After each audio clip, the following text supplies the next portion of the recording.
কে ভাই মিষ্টি হলে একটা মানুষ আমরা তিনজন কেমন করে খাবো? এইটা তিন ভাগ কর। এ মিষ্টি ভাঙিস না, আমার কাছে একটা বুদ্ধি আছে।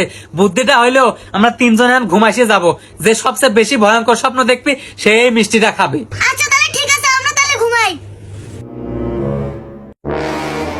5 মিনিট পর।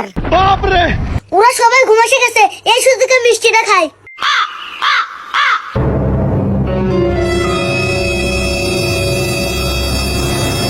যাই, মিষ্টি খাওয়া শেষ, এখন ঘুমাসে যাই। 2 ঘন্টা পর। কেরে দিশান উঠিস না, কে ওঠ, কেরে ওঠে, আর কত ঘুমাস ওঠে।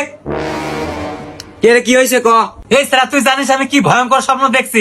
আমি দেখছি 3 আসমানের উপরে উঠছি আর নাইবের বাড়তেছি না। এ তুই কি জানিস তোর তাই বড় ভয়ঙ্কর স্বপ্ন দেখছি?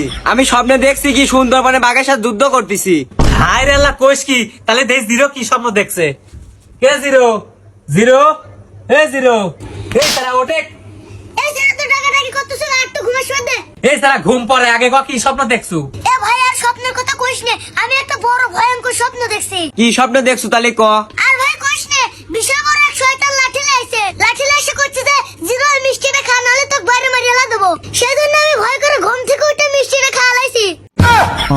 কি তুই একা একা মিষ্টিটা খায় ফেলালু? যখন তোকে শয়তান মিষ্টি খাবার কইলো তখন আমারে ডাক দিয়ে পারলো লয়। গাদি ডাকছে, তোরা উঠিস নেই। তুই আসলে তিন আসমানের উপরে ও বাঘের সাথে যুদ্ধ করবে লাগছিল, এই জন্য তোরা আসতে পারিস নাই।